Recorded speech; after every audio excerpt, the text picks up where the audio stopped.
vocês. É muito bom nós estarmos aqui, não é?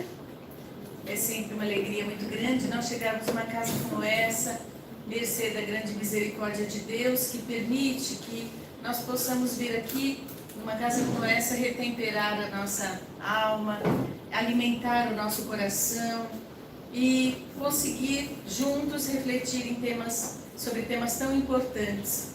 Enquanto a nossa irmã fazia prece, eu lembrava que hoje cedo nós estivemos numa casa de uma professora, fomos fazer Evangelho no Lar. Eu faço parte da Casa Maria de Nazaré, aqui eu também venho, né, e trabalho um pouquinho no sábado, mas a casa que eu mais trabalho mesmo é a Casa Maria de Nazaré, lá na região de Interlagos. E lá uma das pessoas que frequentam pediu-nos que fôssemos fazer Evangelho no Lar. Nós temos um grupo que nós vamos até a casa da pessoa, né, em duplo ou em trio, fazer o Evangelho, ensinar a fazer Evangelho no Lar. E essa professora contava pra gente ali no Evangelho no Lar que o motivo dela ter procurado a nossa casa espírita é que ela tem 3 filhos, os seus 3 filhos estão bem, mas o mais jovenzinho, adolescente, está com um quadro de depressão. Não uma depressão mais grave, mas uma depressão leve, porque na escola onde esse jovenzinho frequenta já há um tempo, houve um jovem, muito jovem, de 14 anos, no ano passado, que infelizmente se suicidou. E aí a gente começa a pensar, não é?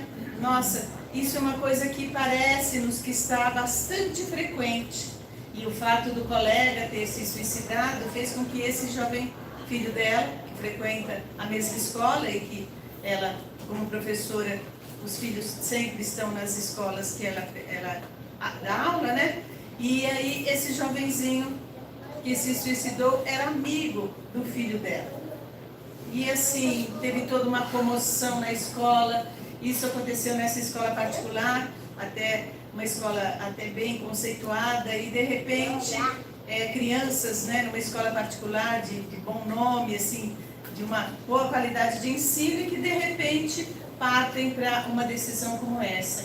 Então hoje nós vamos falar, gente, desse tema, né, desenvolver e educar filhos ajudando com amor, e vamos trazer lá no meio da nossa fala, a gente vai trazer uma situação bem reflexiva. Por isso que a gente vai estar pedindo a Jesus que nos ampare, para que a gente possa trazer realmente assim o tema e gerar em vocês uma série de reflexões, mas acima de tudo, gerar no nosso coração muita, mas muita compaixão. Tá bom? Vamos fazer esse apoio. Então, uma coisa que sempre me chamou a atenção, desde criança, essa questão de família. E quando eu era criança, eu perguntava sempre para minha mãe, nossa, por que será que nós, né, os humanos, ou as criaturas, não só os humanos, mas os animais todos, né, por que será que nós não nascemos em árvores?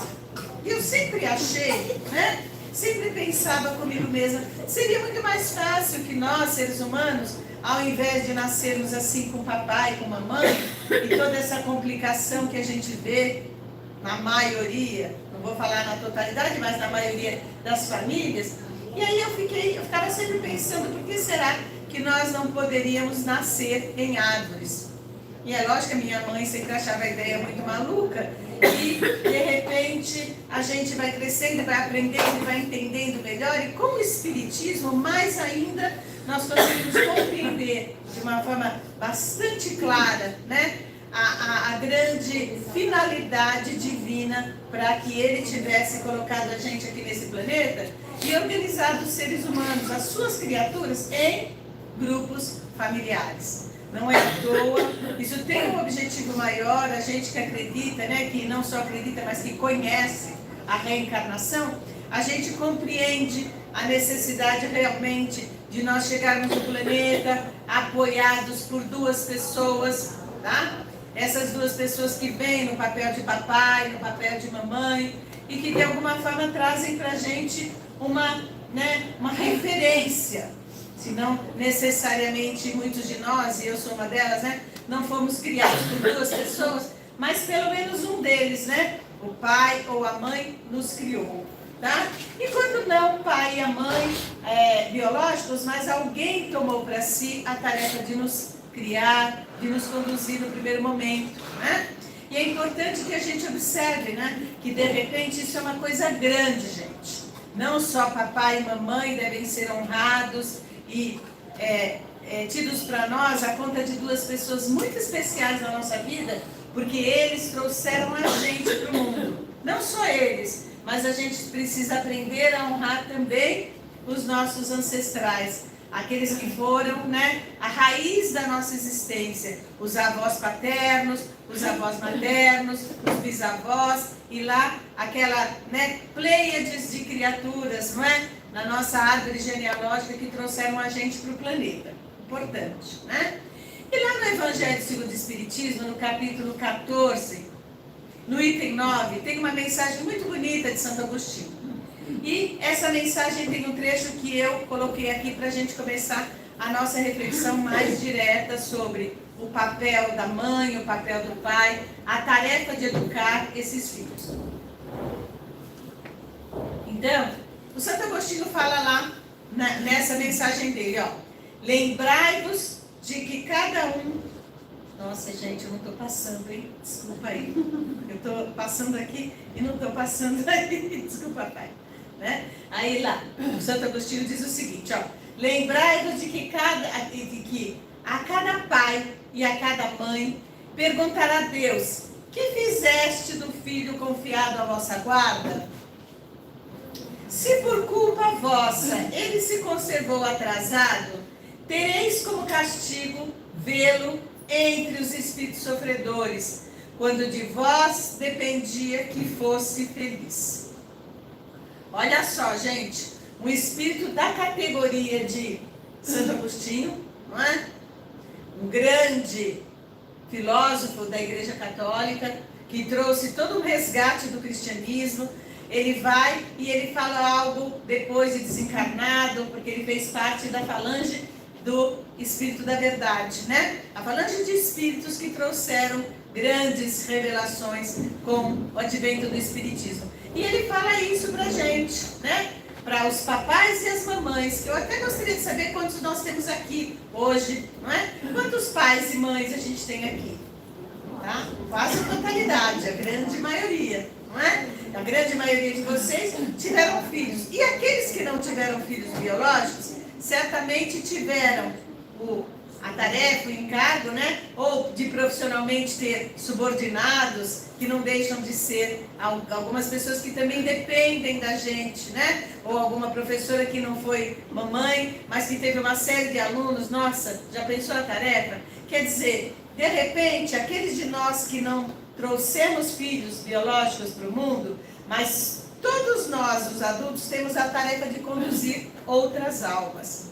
Lógico que aqueles que recebem filhos e que criam filhos, mais, né, acentuadamente é a tarefa importante, não é? E aí, gente, a gente para pensar. A situação, né, de termos filhos, ela aconteceu num determinado momento em que uma pessoa encontra outra pessoa. Uma pessoa encontra outra pessoa para uma comunhão afetiva, uma comunhão nem que seja fortuita, mas uma comunhão onde, de repente, essa comunhão gera algo que é sublime. E que eu costumo falar que, de verdade, né, é um laboratório de Deus, a reencarnação. A tarefa de uma mulher trazer para a Terra uma outra pessoa é uma tarefa tão grande que esse útero se transforma verdadeiramente num laboratório de Deus. E isso, gente, esse advento, né, esse fenômeno, eu não sei nem como é que eu posso falar essa ação, essa grandiosidade, esse fato grandioso na vida de uma criatura humana. Esse fato, gente, ele provoca um nível de ansiedade, de verdade a maior ansiedade. Nada dá para uma pessoa maior ansiedade do que: nossa, nasceu, e agora? Tá? Ele já passou por isso, tem uns que já passaram por isso há mais tempo. Eu, por exemplo, já passei por isso há muito tempo, né? Tenho 4 filhos. Então, assim, de repente, alguns de nós passamos por isso há menos tempo. Tem gente aqui com filhos pequeninos. Mas a gente lembra bem quando é que, de repente, recebemos filhos. E o tamanho da ansiedade, né? As mamães aí mais jovens vão ter isso mais fresco na memória, né? Quando você chega da maternidade com aquela criança no colo, você fala, meu Deus, e agora? Não é? Não é bem assim, gente? A gente fala, e agora? Tá? E aí começam os grandes desafios, não tem muito como, não é? A gente precisa aprender, de alguma forma, não vem com manual de instruções, não vem da maternidade com aquele livrinho de manual de instruções para a gente saber, ó, faz isso, botão tal, aperta aqui. A gente não sabe. A gente vai fazendo na tentativa de erros e acertos, a gente vai tentando de alguma forma, né, hoje com muito mais informações, entender essa criança que está ao nosso lado, né, os nossos filhos, essa criança que a gente trouxe, de acordo com as fases de desenvolvimento. A gente vai vendo que desde pequeninos, eles trazem uma série de, como é que eu posso dizer, de desafios, desde quando chegam, né? A mamãe precisa descobrir, adivinhar quando o choro significa fome, quando o choro significa dorzinha de ouvido, quando o choro significa que está molhadinho, ou que fez cocô, ou que de repente está com dor de barriga, não é? Ou simplesmente está manhoso, quer colo, está se sentindo solitário, quer aconchego. A mamãe aprende, o papai também, mas a mamãe mais, por conta de todo o instinto maternal, vai aprendendo a reconhecer as diversas falas desse bebê, tá? De acordo com aquela condição que ele vem, que ele traz, né? De estar ali sendo amamentado por essa mãe, sendo aconchegado por esse pai, ou por essas pessoas que de alguma forma aconchegaram esse filho por adoção, tá bom? Aí, gente, a gente vê que desabrocha em cada um daqueles que recebem filhos no colo, né? Desabrocha, ou quer queira ou quer não, um senso enorme de responsabilidade e um afeto muito grande. Filho, de alguma forma, traz, né, para cada um de nós uma sensação de muita responsabilidade, muita ansiedade, mas traz especialmente também muita condição assim de ansiedade, de olhar e falar, meu Deus, né, como é que vai ser? E aí a gente vê que coisas aparecem e acontecem que causam também muita insegurança. Por exemplo, o choro infantil. A gente sabe que a criança chora muito. Tem uns que choram demais, mas todos choram muito, né, gente? Quem aqui teve? Quem tem filhinho abaixo de 2 anos? Fala pra mim aí. Tem alguém com filhinho abaixo de 2 anos? Tem, só uma pessoa. E quem tem filhinhos abaixo de 5 anos? Tem alguns também, não é? Então, assim, a maioria aqui tem filhinhos acima de 5 anos. Mas a gente sabe que uma criança ela costuma chorar bastante porque é a forma como ela se manifesta para chamar atenção, para querer aquilo que ela, né, que ela deseja, e muitas vezes ela ainda não sabe, né? E não sabe expressar. E acostuma a gente fazer tudo para não vê-lo chorar. E hoje a gente vê que está uma questão maior aí, né? Que é a questão das dificuldades que muitos pais estão tendo, até mesmo de educar, achando que contrariar não é bom, quando contrariar é necessário sim, tá? Contrariar faz parte da educação. Falar não faz parte da educação. Se não fala não, por exemplo, quando fica doentinho, né? Como é que a gente faz? A gente não vai deixar tomar a injeção que o médico recomendou? Aquele remedinho amargo, né? E muitas vezes até ter que passar por uma internação hospitalar, dependendo da questão, né, que a criança está atravessando de saúde. Não tem como, não é? Então, a gente descobre, através do nosso trabalho lá com a criança, que os nossos filhos, se a gente quer de verdade educar, eles precisam ser contrariados. Já desde mesmo quando a gente aprende, né, ou a gente resolve fazer uma educação correta e a gente aprende a alimentá-los corretamente. O que também hoje a gente percebe que muitas mães e muitos pais procurando, né, educar de uma forma muito de liberdade, até de repente perguntam para a criança o que é que você quer comer. Como de repente a criança não sabe, né? O que ela vai falar, gente? Amanhã, por exemplo, quase todas as crianças vão falar o quê? Eu quero passar o dia inteiro comendo o quê, gente? Amanhã é dia de Páscoa. Né? Chocolate. elas pudessem, café da manhã, o ovo de Páscoa. O almoço, ovo de Páscoa. E à tarde, ovo de Páscoa, e à noite, ovo de Páscoa, e lá vai, não é? Se a criança pudesse escolher, muitas crianças gostam, a grande maioria gosta muito de chocolate, e aí, será que isso seria razoável? Lógico que não, não é? Então a gente vê que mesmo a questão da alimentação, nós temos que contrariar a criança, tá? A gente não precisa falar que todos os pais, né, têm algumas ideias, assim, tipo assim, o que eu não tive, eu vou dar para os meus filhos. Essa é uma frase que eu ouço demais em consultório, eu ouço demais nos atendimentos que eu faço também na casa espírita, e muitos pais, né, o que eu não tive, eu vou dar. Cuidado, gente, cuidado para não dar em excesso, tá? E cuidado também para limitar algumas questões, sabe? Até carinho, até amor do nosso ponto de vista humano ainda, né? A gente precisa saber dosar, ok? Se a gente não dosar direitinho, a gente vai criar um pequeno tirano dentro de casa. E aí, a gente vai chegar daqui a pouco numa fala onde a gente vai começar a perceber que a maior tarefa do papai e da mamãe é educar com amor. Mas educar significa observar, analisar, conduzir, ok? Tá?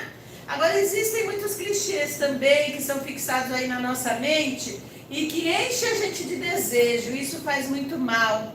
A gente tem clichês achando, né, que de repente eu preciso necessariamente fazer a minha família ser uma família feliz.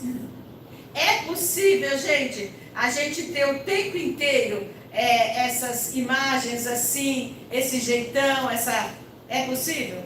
A gente está o tempo inteiro nessas condições? Não.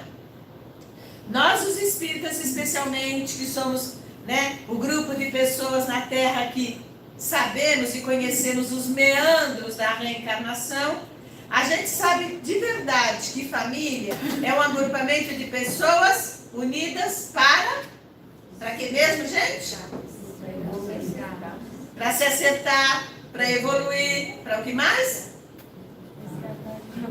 Para aprendermos a perdoarmos-nos reciprocamente, para aprendermos necessariamente a amar.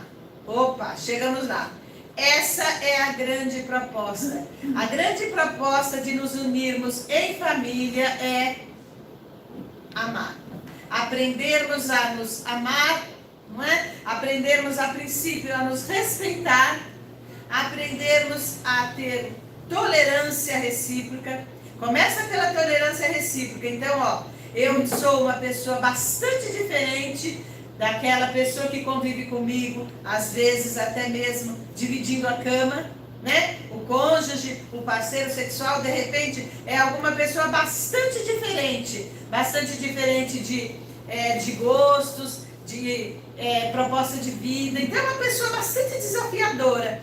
Nós nos encontramos, nos apaixonamos, nos casamos ou fomos viver juntos e de repente nós nos descobrimos como um casal de pessoas bastante diferentes. Então, Nancy, o meu marido, ele não gosta de jeito nenhum do espiritismo. Ele é uma pessoa que, esse é um assunto que eu não posso nem tocar com ele. Ok, paciência, é o seu grande desafio. A minha esposa, Nancy, eu venho para casa espírita, ela fica de bico, ela não quer saber, ela não gosta de jeito nenhum. Ok, esse é o seu grande desafio. Mas isso não significa que a proposta sua de vida, a sua proposta de reencarnação, seja simplesmente você ser uma pessoa espírita ou ser uma pessoa que vem para a casa espírita e abandona a sua família. Porque a caridade começa onde mesmo, gente? Dentro do lar. E quando a gente fala que o espiritismo tem lá, né? Que fora da caridade não é salvação, como um grande slogan, a gente precisa entender que fora da caridade, dentro de casa, não há salvação. Tá? Não há salvação de uma consciência tranquila. Então, nós precisamos aprender a amar as pessoas que vivem com a gente dentro de casa. É fácil, gente? Não. Não. O mês passado eu vim falar aqui sobre o tema, os desafios, né? Que nós vivemos em família, e a gente estava falando disso, né? Que o grande desafio é a gente olhar para aquelas pessoas que convivem com a gente dentro da consanguinidade, que são nossos familiares, a gente olhar para essas pessoas e termos respeito às escolhas delas, que muitas vezes são escolhas que a gente não concorda. Nossa, meu filho seguiu uma profissão que eu absolutamente não previ, uma profissão que eu não queria para ele. Respeite o seu filho ou a sua filha nessa escolha, né? A minha filha resolveu casar com um rapaz, Nancy, que Deus me livre, ela está namorando um rapaz que eu quero muito que ela termine esse namoro. Ok, se for uma pessoa desonesta, se for uma pessoa que tem um problema de caráter, ore bastante e peça para Deus, para que Deus ajude a sua filha a enxergar que ela está fazendo uma escolha complicada na vida dela. Mas se ela decidir que assim será, você não pode fazer nada, porque se ela faz essa escolha, é o caminho que ela precisa para aprender algumas coisas que você não vai conseguir ensinar. Entenderam, gente? Tá? Então, educar filhos é um grande desafio, realmente, né? Agora, o maior desafio para pais e mães que estão aí desde o início com seus filhos pequenininhos, né? É o que, gente? É fazer com que essa criança, os seus filhos, né? As suas crianças desenvolvam nelas a autoestima. É muito difícil a gente entender isso, mas pai e mãe, de alguma forma, eles têm uma força muito grande de desenvolver em nós a nossa autoestima. Quando a gente se torna adulto, aí isso já passa. Quando a gente se torna adulto, se a gente é uma criança ferida, se nós somos uma criança que tivemos uma educação onde papai e mamãe deixou muito a desejar, paciência. Quando a gente cresce, aquilo que a gente não recebeu de papai e mamãe, agora você é adulto, você precisa se dar aquilo que você não recebeu.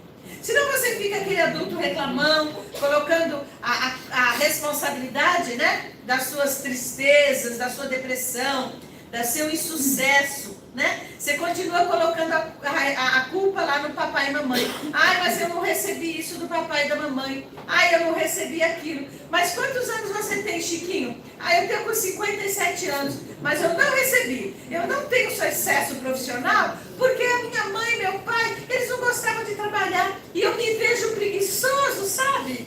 Que realmente eles não me ensinaram a gostar de trabalho. Quantos anos você tem, Chiquinho? 57 anos. Meu, acorda pra vida, né? Dá para você continuar atribuindo o seu insucesso ao papai e à mamãe? Não. Ah, minha mãe tinha dificuldade com meu pai. Minha mãe, de repente, tinha muita dificuldade de relacionamento com meu pai. Eles brigavam muito. Eu não consigo me dar bem com homem nenhum. Quantos anos você tem? Ah, eu tenho 42. Quantos relacionamentos? Ah, eu casei 4 vezes já. Tá? Não deu certo nenhuma vez porque o meu pai e minha mãe brigavam muito. Será, gente? Mais fácil. Né?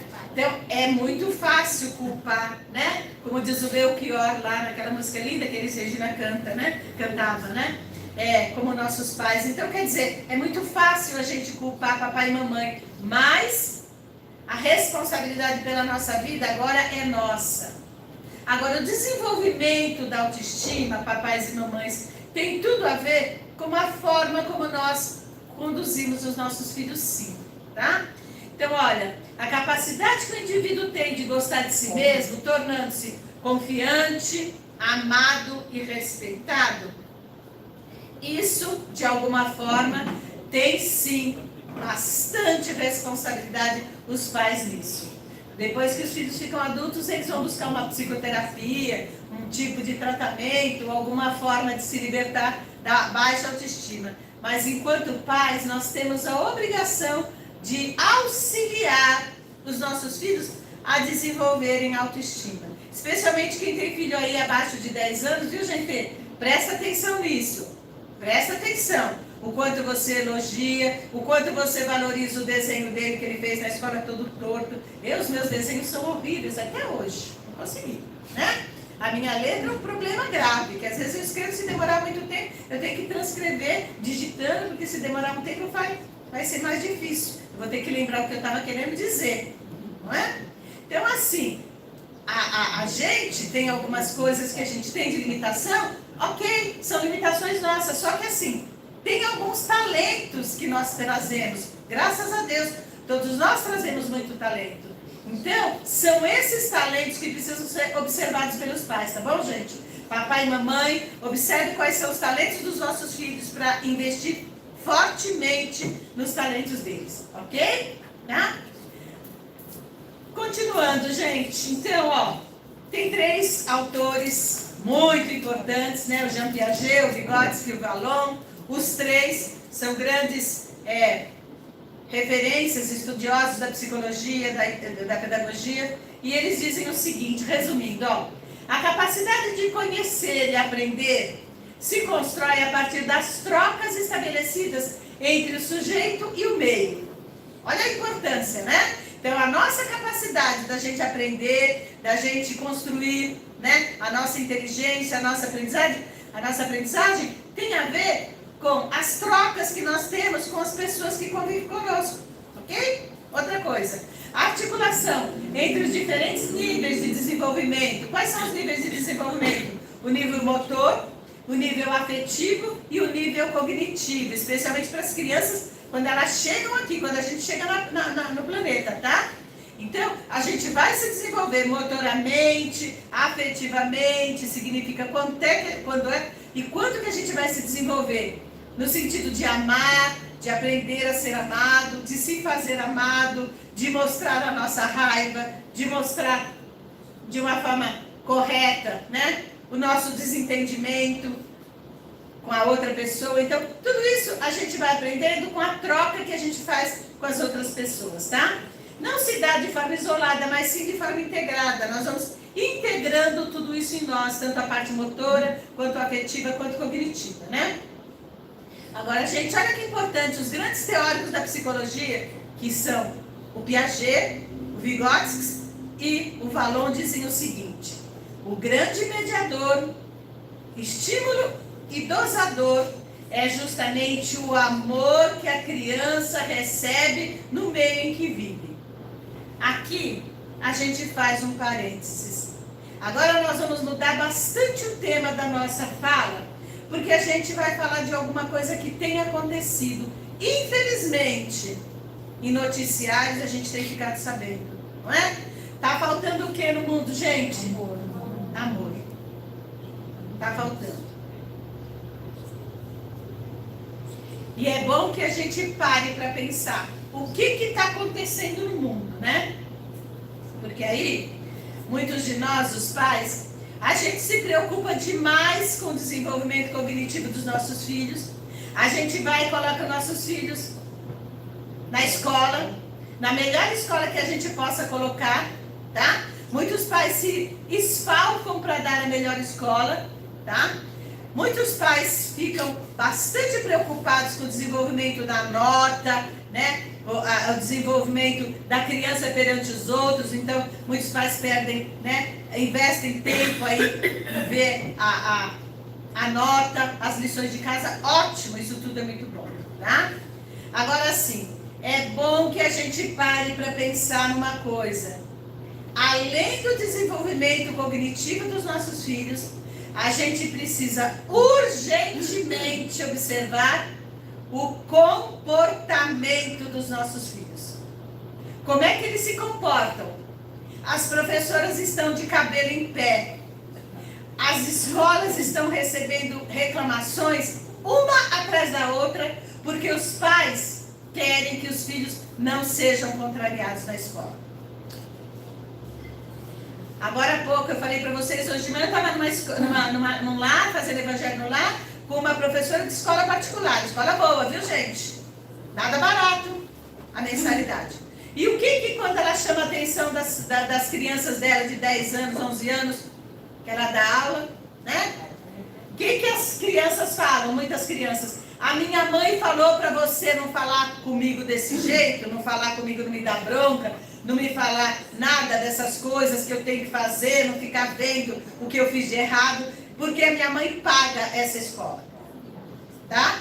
Minha mãe diz que paga a escola, então não é para você, professora, ficar aqui dando bronca na gente, não, ok? Professora, você fica simplesmente aqui de bobo da corte, tentando ensinar e a gente fica gritando, falando com o outro, no celular. Tá bom, professora? Que minha mãe paga a escola. Então vamos observar o que a gente tem feito, gente. Porque, ó, a preocupação, ela chega, viu? E o confronto vai ser inevitável. Porque na hora que eu educo meus filhos a não ter respeito pela professora, eu estou educando meu filho para não ter respeito com o adulto. E por um acaso, eu e o pai dela, né, pai da minha filha, o meu filho, somos adultos também, ok? Tá? E aí, quando vai chegando, passando o tempo, o que a gente observa? Nós estamos formando criaturas que ficam absolutamente difíceis.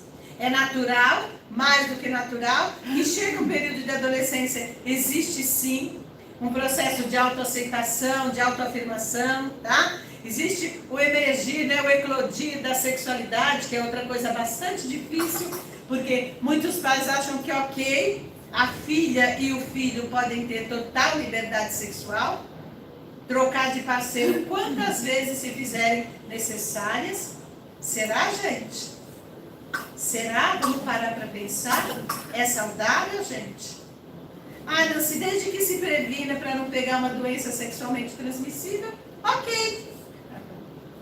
Será que a gente está em jogo é pênis, vagina, órgãos genitais? Ou são corações? Hein? Será que aquele corpo tem somente uma vagina, um pênis e os órgãos sexuais? Ou ali também tem corações? Hein? Reflexão para vocês levarem para casa, tá? Como será que se sentem essas meninas? Será que elas se sentem sim ou não usadas? E esses meninos também, esses jovens? Hein? Vamos parar para pensar? Ok? Olha, gente, agora a gente muda um pouco, a gente vai até correr, porque tem um tema mais forte para a gente trazer dentro dessa nossa fala, para a gente entender, para a gente levar adiante o quanto nós precisamos observar o comportamento dos nossos filhos. Eu falei para vocês no começo que essa professora que eu fui fazer evangelho no lar hoje de manhã, o filhinho dela ficou triste, quase com uma depressão, em função, né, por motivo do coleguinha ter se suicidado aos 14 anos. Então a gente precisa começar a observar muito o comportamento, o sinal que os filhos estão trazendo dentro de casa, tá? Porque, ó, lembrai-vos de que a cada pai e a cada mãe, repetindo, né? A cada pai e a cada mãe, Deus perguntará: que fizestes do filho confiado à vossa guarda? Se por culpa vossa ele se conservou atrasado. Gente, mas tem uma questão que a gente precisa observar. O que está acontecendo muito, né? Espera aí, desculpa aí. Onde que eu estou? Ah, tá, estou aqui. Mas, e quando surgem sinais de maior descontrole? E aí a gente tem ouvido, infelizmente para nós, porque é sempre muito chocante, né? Que existe hoje, infelizmente sempre tem acontecido, mas me parece, não sei se é impressão minha, que parece que está aumentando a incidência, ou não sei se estão noticiando mais, né? Incidência de jovens, muitos jovens, que entram em escolas e cometem assassinatos, né? Só no Brasil, nesse mês, nos últimos 30 dias, foram 2 episódios. Tristíssimos, mas muito tristes, de jovem, né? Muito jovem, cometendo assassinato, cometendo quase uma chacina. E a gente olha para isso e fala, meu Deus. Então, aí eu fico com muita compaixão, porque quase sempre os repórteres, né? Todo mundo se volta para perguntar, aonde estava o pai e a mãe desse serzinho que cometeu esse crime? Então a gente aqui rapidamente vai trazer para vocês um pouco do conceito, só para que vocês compreendam, talvez muitos já foram atrás, só para vocês compreenderem um pouco o que é a psicopatia. Tá? O que é a psicopatia? Por quê? Porque muitos, infelizmente, a quase totalidade, se não 100%, desses jovens, dessas criaturas que cometem esse tipo de delito porque tem o quê? Uma psicopatia. Tá? Olha, a neurologia já sabe que os circuitos do cérebro de um psicopata, daqueles que cometem crimes, têm conexões diferentes dos de uma pessoa não psicopata. Eles ativam menos certas partes do cérebro relacionadas a julgamentos morais. Isso explica a sua incompetência para sentir o que é certo e o que é errado. Ai, Nancy, tem pessoas assim? Tem pessoas que não sabem, que não sentem que aquilo é errado? Tem, gente. Infelizmente, para nós, os comuns dos mortais, que estamos vivendo essa situação, existem sim. E isso não é uma coisa simplesmente da educação. É importante demais que nós, os pais, muitos pais que estão criando tiranos domésticos, observem isso, mas, acima de tudo, é observar os sinais e os sintomas que essas pessoas, desde pequenos, eles trazem. Parece incrível, mas eles já trazem sinais. Continuando só na parte aí neurológica, ó. Tá? Um novo estudo conduzido pela Universidade de Wisconsin, Madison, lá nos Estados Unidos, fez descobertas mais específicas. Em uma prisão de segurança, os pesquisadores compararam o cérebro de 20 presos com diagnóstico de psicopatia com os de 20 outros presos que cometeram crimes semelhantes, mas não tiveram esse diagnóstico. Só para vocês entenderem, eles pegaram 40 presos que cometeram crimes semelhantes. 20 deles psicopatas e 20 deles não diagnosticados como psicopatas. Eles pegaram esses presos, fizeram exames de imagem no cérebro, bem com contrastes especiais, exames de imagem bem específicos, para detectar como é que eram as conexões cerebrais desses indivíduos, tá bom? E o resultado mostrou diferenças importantes entre esses dois grupos, tá? Os psicopatas, gente, têm menos conexões entre o córtex pré-frontal, na parte do cérebro responsável por sentimentos como empatia e culpa. E a amígdala, que é uma glândula lá no cérebro, né? Que é uma parte relacionada ao medo e ansiedade. Uma glândula não, desculpa. É uma parte chamada amígdala, mas não é a amígdala aqui da garganta, tá? A amígdala é uma parte pequenininha do cérebro. Naquela parte, é uma parte do cérebro responsável pelo sentimento de medo e de ansiedade.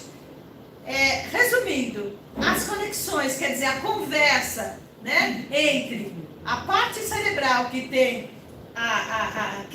o sentimento de empatia, de culpa, não tem uma conexão tão boa no psicopata. Ficou claro isso, gente? Vai lá pesquisar, até a internet traz muita coisa sobre isso, para a gente poder conhecer. A gente está no momento do planeta que a gente precisa conhecer muita coisa, para poder compreender o que está acontecendo, gente, com esse mundo, tá?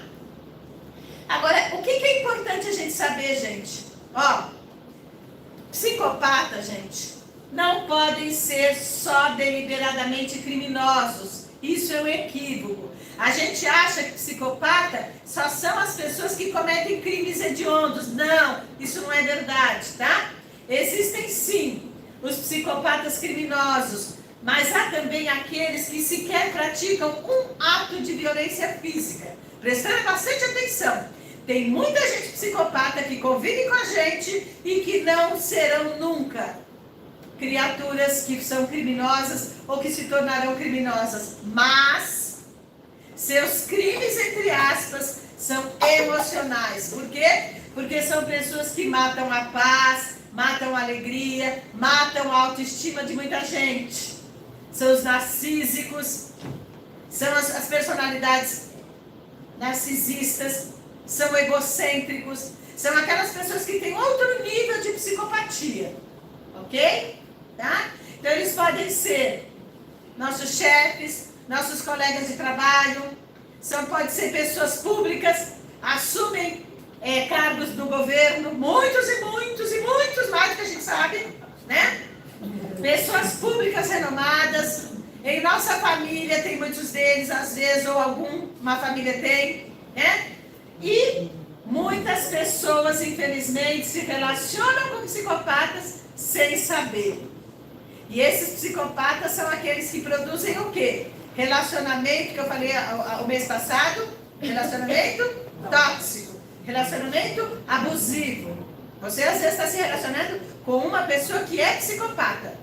Reconhecê-los não é tarefa fácil, pois as características vão se apresentando aos poucos. Quer dizer, você só descobre que uma pessoa é psicopata analisando essa pessoa bastante, convivendo com ela. Agora, por que eu estou trazendo isso quando eu falei com pais? Que eu trouxe a minha proposta de falar com pais. Porque desde criança, analisando o seu filho, você já percebe indícios, sinais, sintomas. E é isso que eu acho que precisa ser alertado.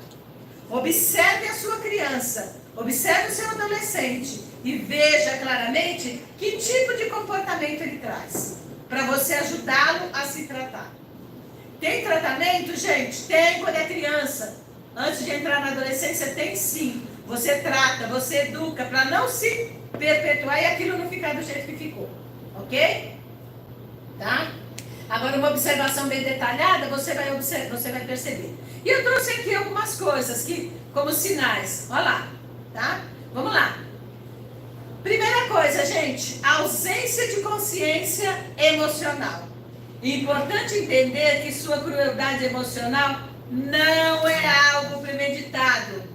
Como muita gente acha, o psicopata vai e faz um plano bem detalhado. Não, gente.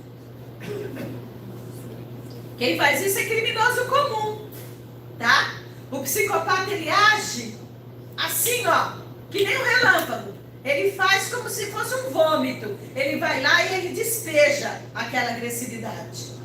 Ok? Olha lá. Um psicopata não planeja. Tipo assim, vou ali fazer uma maldade com fulano. Não. Ele simplesmente segue o impulso e faz. Sua forma de agir, sem a capacidade de se colocar no lugar do outro, já é própria crueldade. Ele simplesmente vai, ele está passando na rua, aquela ideia vem e ele age. A gente fala, né? Ele atua. Nós psicólogos, a gente fala assim, todos nós, né? O Chico Xavier falava assim, quando perguntaram para o Chico, né? Mas Chico, quem é o criminoso? Aí o Chico responde, meu filho, o criminoso somos nós, como quando estamos descobertos. Tá? Quando a gente, de repente, a gente se descobre no sentido de que a gente não dá conta de controlar o impulso. A gente se torna criminoso. Ok? Agora, o psicopata, ele vai e ele rapidamente, ele age, ele atua. Vem o sentimento, o impulso negativo e ele atua. Ok? Emoção superficial é outra característica, viu, gente? Seu fundo de poço é raso. Mesmo sofrendo, ele não muda a sua rotina de vida. Ele parece, aos olhos de quem não conhece a psicopatia, ele parece uma pessoa insensível. Ele apanha na cadeia e continua sorrindo para o guarda. Eu fiz 6 meses que não vai dar tempo, outro dia eu conto. Eu fiz 6 meses de voluntariado numa cadeia. E aí, gente, nossa, foi um dos grandes aprendizados que eu tive. Porque ali tinham psicopatas. E ele não se importa. Os carcereiros às vezes espancam para conter o ímpeto daquelas criaturas, infelizmente. é algo de muita violência dentro das cadeias, não é? Tem muita violência física. E aí, quando o próprio carcereiro percebe que é um psicopata, ele baixa um pouco a bola. Que ele fala, ali não resolve, pancada não resolve. É muito triste, gente. Por isso que eu falei para vocês que a gente ia trazer uma fala, pedindo muito a Deus que tenhamos compaixão. Sua dor não o paralisa, isso se deve à natureza vazia e transitória de suas emoções. Correndo agora só porque eu quero trazer algo para vocês pesquisarem, para vocês irem atrás. Ó, ciúme. Psicopatas sentem ciúme, mas não o ciúme fragilizado, né? Que deriva do medo da perda. E sim o ciúme possessivo. Porque o psicopata acha que aquelas pessoas com quem ele se relaciona são objetos dela, objetos dele. Então ele não tem assim uma relação de igual para igual, porque ele não tem empatia, gente, né?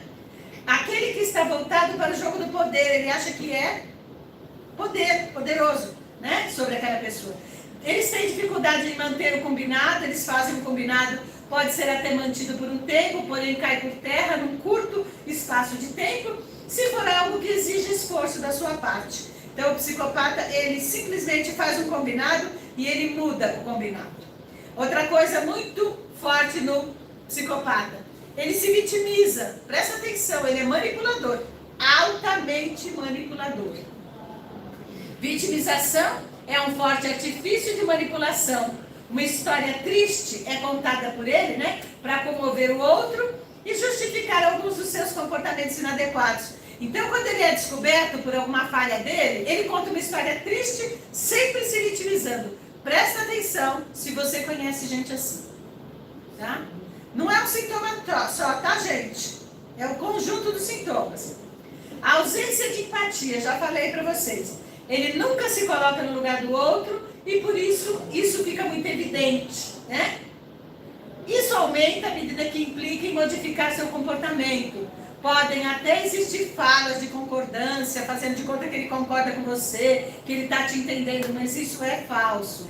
Mas pouco ou nenhuma ação para se modificar. Nunca se modifica. Promete, mas nunca se modifica, tá? Outra coisa, as mulheres ou os homens que se relacionam com psicopatas, relacionamento abusivo, tá, gente? Tem que se tratar. Uma pessoa que vive um relacionamento abusivo precisa se tratar para se libertar. Eu vivo falando disso porque na internet tem muito sobre isso, no YouTube, tá? Muitos psicólogos especialistas nisso. Olha, assim, uma pergunta, desculpa. Pode. Ele tem consciência de que está errado? Ele não tem. Aliás, ele não admite. Não é que, eu não sei se consciência. Ele fala, eu acho que eu fiz uma coisa errada assim. Mas ele não sente. Existe uma desconexão entre o pensar e o sentir. Ele até raciocina e fala, nossa, realmente, foi mal, hein? Matei aqui. Foi mal. Mas ele não sente. Ele tem uma alteração muito forte sobre o sentimento, tá? E a reincidência, gente? Não, sua infidelidade acaba sendo consequência da conduta provocativa e do hábito de promover insegurança e instabilidade no outro.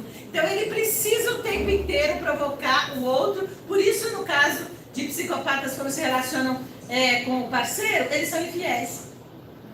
Reincidência, voltam a errar pelos mesmos motivos e vale a averiguação do padrão. Por quê? Porque ele fez uma vez, não significa que ele vai fazer de novo. Mas se ele fez 2 vezes, ele vai fazer 3, ele vai fazer 4, vai fazer 5, tá? Olha, as medidas não são justas. Seu erro tem um peso bem menor que o mesmo erro cometido por outra pessoa. Então, alguém faz alguma coisa para ele, ele faz um drama, aquilo é terrível. Mas se ele faz a mesma coisa para o outro, foi mal, hein? Tá? Foi mal, tá? Isso porque são incapazes de se submeterem ao exercício da autocrítica. Eles nunca têm autocrítica. Nunca, isso não existe. Mentira, gente. Eles usam, né? Sempre muitas mentiras. Não há uma transparência no relacionamento deles. Sua conduta está consequentemente envolta em mentiras, meia-verdades ou histórias mal contadas, tá? Agora, gente, trouxe isso para vocês, tá? como algo para vocês refletirem. Quem é papai, quem é mamãe. Observe as pessoas com quem vocês se relacionam. Tomem cuidado, porque pessoas assim, elas são pessoas, se é do relacionamento adulto com adulto, pessoas que podem vir a manipular você, pedir dinheiro emprestado, lesar você de alguma forma. Tá? Agora, você percebeu que a sua criança, o seu adolescente, tem comportamentos estranhos? Não deixa barato, gente. Chama, conversa, procura ajuda profissional de psiquiatria, de psicólogo. Procura ajuda para você ajudar essa criança. Vai lá na escola, olha, a sua criança bateu no coleguinha, mordeu, chutou, machucou mesmo. Porque eles gostam de ferir, viu, gente? Eles não dão beliscãozinho, não. Eles chutam para machucar mesmo. Tá? Feriu, machucou. Machucou a professora, agrediu com palavras chulas a professora, a diretora, vai atrás. Cuida, gente. Cuida para que essa sua criança possa ser educada e você se responsabilize por ela, mas seja uma pessoa do bem, tá bom? A gente precisa alertar, conversar e orar muito. Agora, é um caminho ótimo, gente, evangelização infantil, tá? Para que a gente possa convidar Jesus, tá? Porque afinal de contas, quem melhor do que Jesus para dar conta de tudo isso? Bom, convida Jesus para entrar na sua casa, evangelho no lar, evangelização infantil, tá? Convida Jesus para entrar na sua casa, deixa ele entrar, permite que ele possa entrar, tá bom? E uma gratidão muito grande a vocês, tá? Só uma palavrinha, só. Tudo bem, a gente pode permitir que Jesus entre no nosso lar, que eu concordo totalmente. Mas existe um erro que os pais cometem, chama-se celular e computador. Existe uma parte do computador que se chama Dark Web, tá? Que é onde essa galera todinha, eles aprendem a fazer tudo isso daí. Nossa Senhora, né? Então, ó, nosso irmão aqui, para quem não ouviu, o pessoal de casa, está falando que a gente precisa cuidar, no fundo o que ele está dizendo, cuidar para o que tipo de acesso os nossos filhos estão tendo na internet. Isso também eu entendo que seja gravíssimo, gravíssimo. Não adianta fazer evangelho no lar, terminou o evangelho no lar, dá um celular para cada filho, deixa o filho o tempo inteiro, não observa o que eles estão acessando. Gente, tem coisas medonhas. Eu não conheço, depois até eu quero, por favor, que você... Eu já cheguei no 6º ponto da Dark Web. Nossa. Tá? É um jogo de computador? Não, isso? é o inferno. Nossa Senhora. É um inferno que está no computador que essa galera fica assistindo. Nossa Senhora. Então, vamos pedir a Jesus, né, que tenha misericórdia. Fala, você também. Eu queria saber se ele é capaz de fazer reforma íntima. Ah, tá. Então, ó, o que ela está perguntando é se o psicopata é capaz de fazer reforma íntima, no sentido de olhar para si mesmo. Ele não tem autocrítica, é uma pessoa... Psicopatia significa doença mental gravíssima, gravíssima. Que mistura doença mental com neurológica, tá? Então, ele não é capaz de fazer. Então, no caso, não seria apropriado colocar uma escola, dar outro tipo de ensinamento. Eu acho que com o tempo a humanidade vai observar que essas pessoas elas precisam de um outro tipo de atendimento mais sério, não é? Agora, o que é importante a gente saber, gente? Como espíritas, a gente precisa entender que não é à toa que alguém reencarna assim. E não é à toa que ele reencarna numa família, não é à toa que ele é um desafio para nós. O que a gente chegou à conclusão? Que a nossa sociedade está precisando do quê? Gente, de amor, tá? Oremos pelas vítimas, mas oremos também pelos algozes. Que Deus tenha misericórdia de todos nós, tá? E que Deus possa nos auxiliar a aprender, né? Aprendermos a amarmos uns aos outros, para que esse nosso amor consiga atingir a humanidade como um todo, tá bom? A gente precisa aprender a amar, tá bom? Que Deus assim nos ampare. Eu vou pedir para alguém fazer a prece, que eu estou sem voz.